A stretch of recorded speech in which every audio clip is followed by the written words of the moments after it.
A fighter vanishes into a sky of contrails and gun smoke. No mayday, no parachute, no wreck, only a brief flash in the clouds. And then silence so complete it feels like the war itself took a breath and held it. Days turn to winters. Patrols end, reports file away, and a name slips from the bulletin board into rumor. 24 years later, a woodcutter's spade bites into something hard beneath wet leaves. Yellow paint, dulled by soil. A warped plate with stamped numbers. In the pocket of a glove, a ring that still remembers a hand. The ground has been keeping a secret. So the question is simple and brutal. How does an ace with 99 victories disappear in front of everyone? And why does the Earth keep his story buried for 2.5 decades? Stay with this, because the answer isn't only about where he fell. It's about why he kept choosing the climb again and again, when turning away might have saved him. Last seen, 23 December 1944. The engine note fades. The mystery begins. Before he wore goggles and a leather helmet, he wore a baker's apron. Dough at dawn, deliveries by bicycle. A village morning measured by the way smoke moved along rooftops. He could read weather the way other boys read headlines. When war swallowed his horizon, he traded the breadline for a flight line. In the East, he learns fast. The sky is a cold teacher. He studies with his hands, throttle, rudder, trim, until the air answers back in a language he understands. First victory, then another. Each one a shock that never quite feels real when he sees his initials on the tally board. He isn't loud, he isn't famous, yet. He is efficient. And efficient pilots live long enough to become stories. By his second winter, he has 50 claims, chalked without ceremony. A mechanic catches a brief smile after mission 100, a flicker that vanishes as soon as it arrives. Work remains. Maps spread, pencils scrape. He traces routes with a finger, commits altitudes to muscle memory, and tapes a small photograph inside his jacket as a promise to return. Then orders come. The map flips west. New weather, new radios, new enemies whose engines carry a different note in the climb. He slides the photograph back against his heart, tells the ground crew he'll be home by evening, and walks toward the waiting aircraft. Same steady stride, same calm hands, into a busier, louder sky that will test everything he's learned. The western sky is a crowded theater. Aluminum rivers cross the daylight, bombers by the hundreds, escorts by the dozens, and every contrail carries intent. He's moved to high-altitude intercepts, the thin blue above the flak, where speed buys you seconds and a single mistake charges interest you can't pay. The routine changes. Longer climbs, colder masks, eyes always scanning the blinding white lanes ahead for the one speck that moves differently than the rest. And then he sees it. The new predator everyone keeps whispering about. Sleek lines, long legs, a hard bite. The talk on the ground is half warning, half praise. It climbs like a devil, turns like a lie, but he files that away.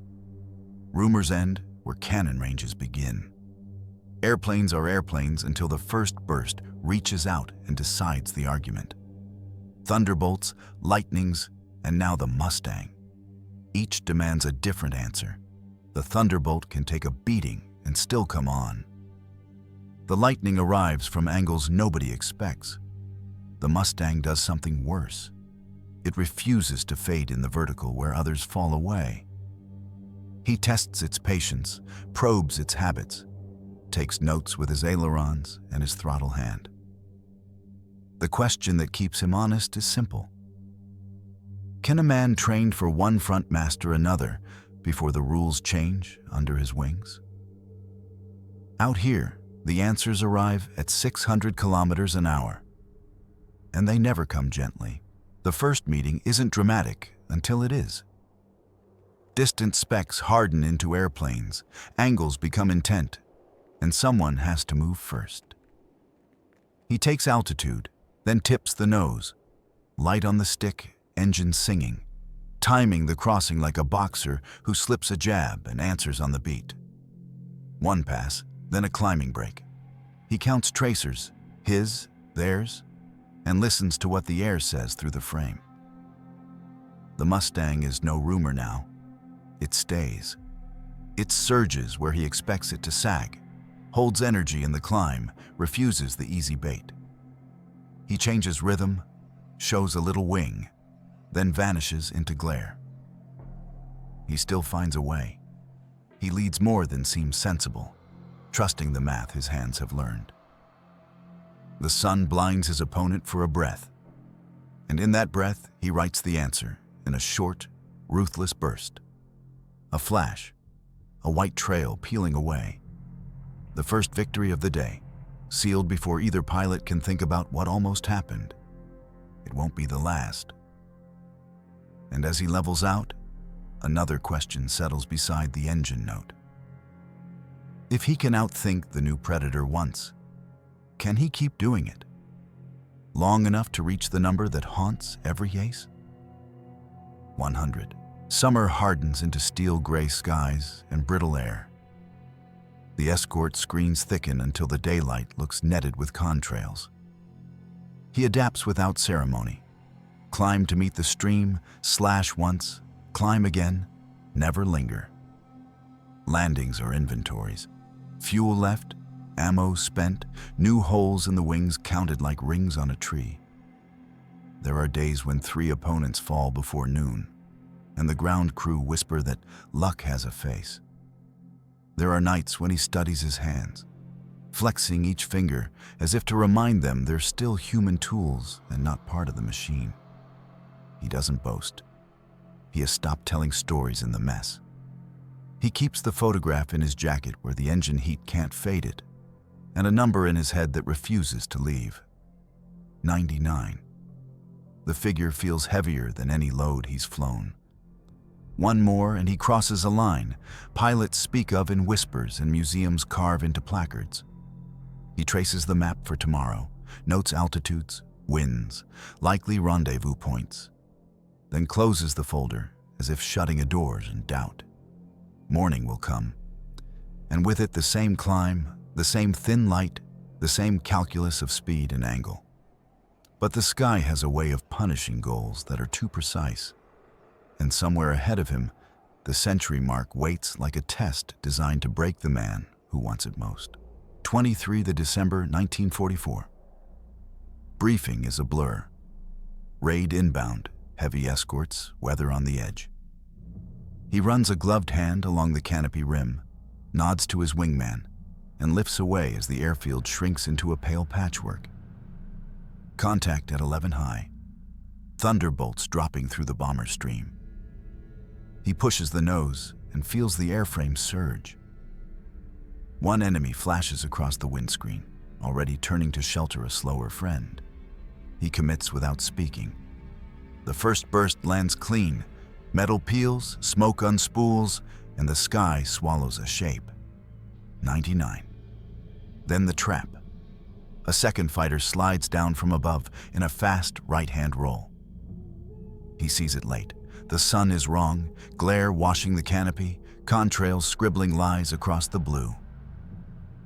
He jinks too little and a breath too slow. Impact hits like a hammer. The engine coughs, catches, coughs again. A stutter becomes a shudder. He lowers the nose toward a line of cloud, hunting thickness he can hide in, counting seconds the way a man counts heartbeats. Fire answers where he wanted sound. The cockpit brightens with a color no pilot wants to see. He kicks rudder, trims, tries for level. The aircraft gives him only downward. No parachute is reported. No smoke column points the way. The formation stretches miles across the day, and by the time the last pair turns for home, evening has iced the fields. On the flight line, someone calls his name and gets wind for an answer. When they count seats at dusk, his is empty.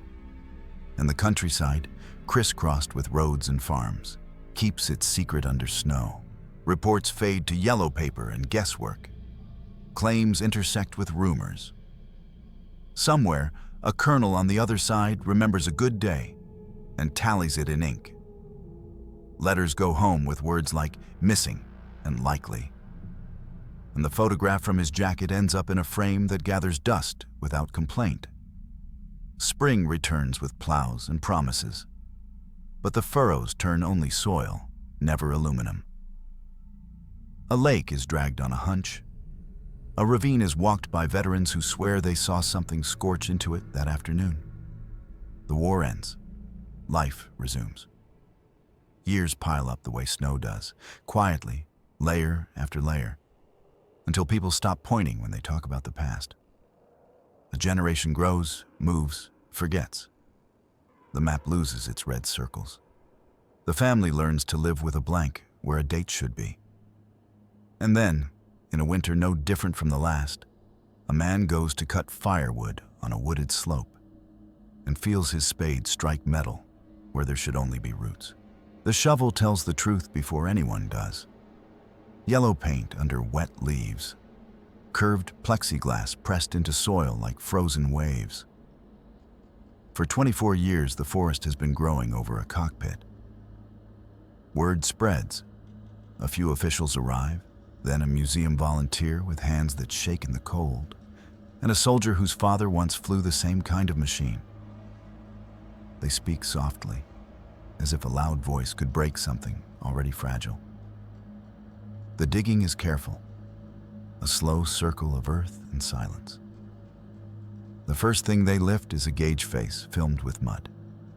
The second is a leather strap, still stitched tight. And then, after a long pause, the rest. In the glove, they find a ring with a name. It is the kind of proof that closes a door and opens a different one. The search that roamed the stratosphere ends at a patch of ground the size of a dinner table. The story begins to run backward. Snow the day he fell. Soft earth beneath a thin frost. The aircraft hitting a wooded slope and not exploding but folding in, nose first, swallowed by loam and roots. No crater to draw farmers. No smoke column to point the way. Winter did the erasing patiently, one season at a time.